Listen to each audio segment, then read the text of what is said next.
दोस्तों साल 1969 में अपोलो 11 मिशन के थ्रू इंसानों ने पहली बार चांद की सरफेस पर कदम रखा था और सर नील आर्मस्ट्रांग ऐसा करने वाले पहले इंसान बने थे। नाउ आई गेस कि ये बातें तो आपको पता ही होंगी, पर क्या आपको पता है कि जब उन्होंने चांद पर कदम रखा तो उन्होंने वहां पर एक जायंट स्पेसशिप को देखा था। और तो और ये बात उन्होंने मिशन कंट्रोल के साथ भी शेयर की थी। लेकिन बात पब्लिक में तब आई जब नील आर्मस्ट्रांग ने एक बार प्रेस को अपोलो 11 की स्टोरी सुनाते हुए इसका खुलासा कर दिया। पर दोस्तों इंटरेस्टिंगली नासा ने इसके बारे में कभी भी नहीं बताया था। जब आर्मस्ट्रांग का ये बयान वायरल हो गया तो नासा ने सफाई दी कि नील आर्मस्ट्रांग ने असल में ऐसा कुछ देखा ही नहीं था, बल्कि ये सिर्फ स्पेस हेलुसिनेशंस थे। अब दोस्तों आज के इस वीडियो में हम जानेंगे कुछ ऐसे ही घटनाओं के बारे में जब एस्ट्रोनॉट ने खुद कुछ मिस्टीरियस देखने का दावा किया था।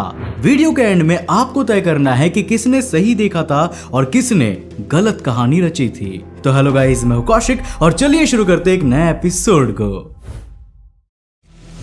अब दोस्तों चाहे कोई भी इंसान कितना भी ट्रेंड क्यों ना हो, स्पेस हम इंसानों के लिए different set of conditions offer करती है, जिसके अनुसार हम अपने आप को नहीं ढाल पाते और ऐसे हेलुसिनेशंस हमें दिखाई देती है।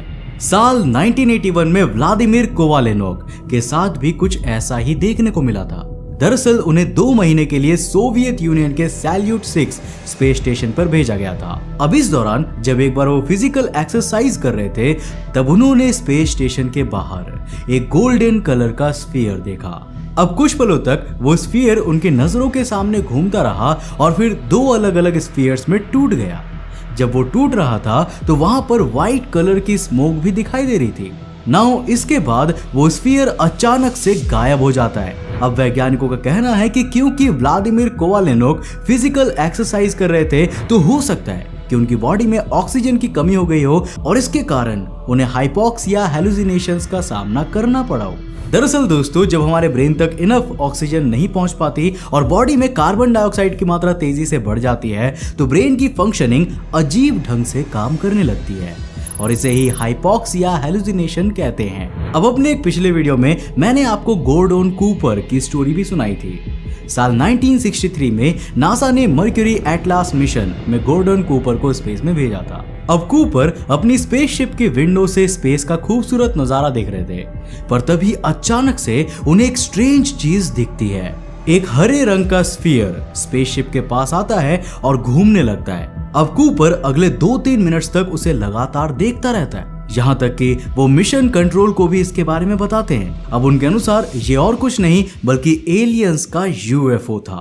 पर जब वो पृथ्वी पर वापस आए तो नासा ने मीडिया के रिपोर्टर्स को सख्त हिदायत दी कि उस इंसिडेंट के बारे में कूपर से कोई भी सवाल ना पूछा जाए। साथ ही गॉर्डोन कूपर ने भी इस इंसिडेंट को लेकर अपने सारे दावों को वापस ले लिया था। अब दोस्तों हो सकता है कि यहाँ पर गॉर्डोन कूपर ने सच में हेलुसिनेशंस के एक्सपीरियंस किए हो, पर व्लादिमीर कोवालेनोक वाले केस की बात करें तो वो गोल्डन स्फीयर सिर्फ उन्होंने ही नहीं बल्कि उनके साथ साथ सैल्यूट 6 में मौजूद दूसरे कॉस्मोनॉट्स ने भी देखा था। तो क्या यहाँ पर एक ही समय पर सभी को हेलुसिनेशंस हो रहे थे और सभी का दिमाग एक ही चीज को देख रहा था? वेल, मुझे तो नहीं लगता। साल 1965 में जेम्स मैकडेविड नाम के एक एस्ट्रोनॉट जब जेमिनी 4 स्पेसक्राफ्ट से स्पेस में गए हुए थे तब स्पेसक्राफ्ट के पोर्ट होल से उन्हें कुछ अजीब चीजें दिखाई दी। उन्होंने देखा कि पोर्ट होल के उस ओर 3 बियर के कैंस जैसी चीजें तैर रही हो और उनके ऊपर स्ट्रॉ जैसा कुछ भी लगा हुआ हो। पर यहाँ पर नासा ने इसको एक्सप्लेन करते हुए बताया कि दरअसल पोर्ट होल की विंडो के बाहर 3 बॉटल्स लगे हुए थे जिनकी शैडो पोर्ट होल की विंडो पर पड़ रही थी और उन्हीं को जेम्स मैकडेविड ने देखा था। साल 2013 में इंटरनेशनल स्पेस स्टेशन के क्रू ने एक फोटोग्राफ पब्लिश की जिसमें आईएसएस के बाहर एक गोल्डन कलर का ऑब्जेक्ट दिखाई दे रहा था। अब पृथ्वी पर जब इस फोटोग्राफ को देखा गया तो लोगों ने इसे यूएफओ कहना शुरू कर दिया। बाद में नासा ने खुलासा किया कि ये आईएसएस का ही एक पार्ट है जो कैमरा एंगल के कारण उससे अलग दिखाई दे रहा है। नाउ वैसे यहाँ पर मैं एक मिथ बस्ट भी करना चाहूंगा। सोशल मीडिया पर कुछ सेल्फ प्रोक्लेम्ड यूएफओलॉजिस्ट भी मौजूद है जो बिना किसी जानकारी के किसी भी चीज को एलियंस और यूएफओ से जोड़ देते हैं। अब अगर अमेरिका का कोई आदमी भारत आएगा और आसमान में पतंग को उड़ते हुए देखेगा तो शायद उसे भी वो यूएफओ ही लगेगा।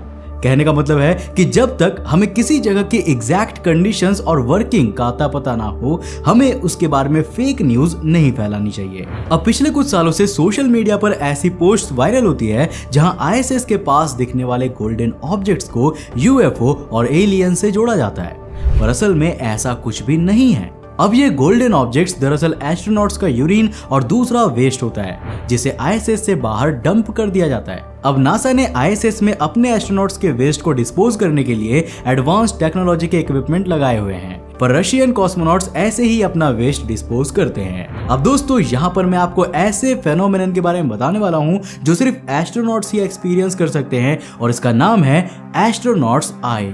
दोस्तों, जब एस्ट्रोनॉट स्पेस में जाते हैं और अपनी आंखें बंद करते हैं तब उन्हें लाइट के फ्लैशेस दिखाई देते हैं जो तेजी से उनकी ओर आ रही होती है। अब इस फेनोमेनन को ही एस्ट्रोनॉट्स आई कहा जाता है, क्योंकि मैंने या आपने तो धरती पर ऐसा कुछ कभी भी एक्सपीरियंस नहीं किया होता है। लेकिन आखिर इसका रीजन क्या है? तो दोस्तों, सालों तक एक्सटेंसिव रिसर्च करने के बाद साइंटिस्ट को इसका रीजन पता चला।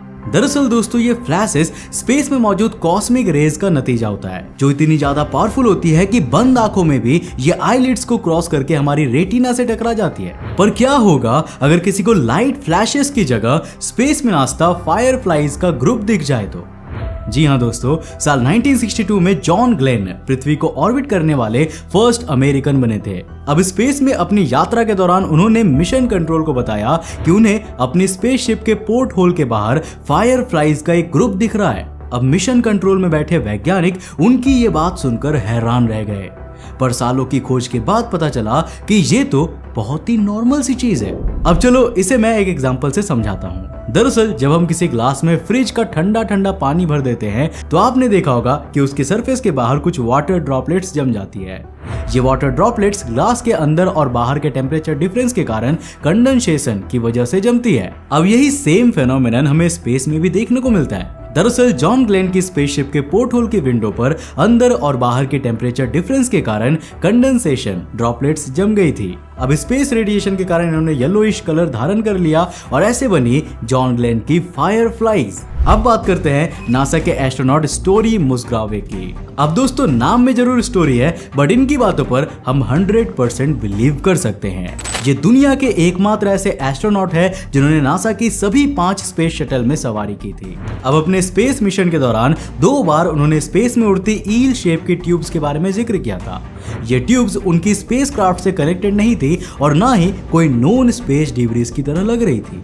और तो और नासा भी इन ट्यूब्स के बारे में कोई एक्सप्लेनेशन नहीं दे सका और ये आज भी एक बहुत बड़ा रहस्य बना हुआ है। अब स्टोरी मस्ग्रेव का कहना है कि ये किसी तरह की एक्स्ट्रा टेरेस्ट्रियल टेक्नोलॉजी हो सकती है जो कि एलियंस ने भेजी हो, और क्या पता धरती के आसपास से किसी इनविजिबल स्पेसक्राफ्ट में बैठकर वो हमारी जासूसी कर रहे हो। अब साल 1991 में जब सोवियत कॉस्मोनॉट मूसा मानारोव मीर स्पेस स्टेशन पर थे और सोयूज TM-11 की डॉकिंग की वीडियो बना रहे थे, तभी वीडियो के फ्रेम में एक मिस्टीरियस चीज आ जाती है। अब इस वीडियो में आपको स्पेस की डार्कनेस के बीच एक सिलेंड्रिकल शेप का ऑब्जेक्ट दिख रहा होगा।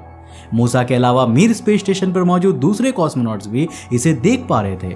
अब मूसा मानारोव ने उस समय अंदाजा लगाया था कि जो रॉकेट सोयूज स्पेसक्राफ्ट को लाया है शायद ये उसी का कोई हिस्सा होगा, पर बाद में जब उसकी इन्वेस्टिगेशन की गई तब पता चला कि ऐसा कुछ भी नहीं था। अगर ये रॉकेट का हिस्सा होता तो इसे कब का पृथ्वी पर गिर जाना चाहिए था, और अगर ये वहां तक पहुंच भी गया था तो ये अपने प्री डिफाइंड ऑर्बिट पर चलने लगता।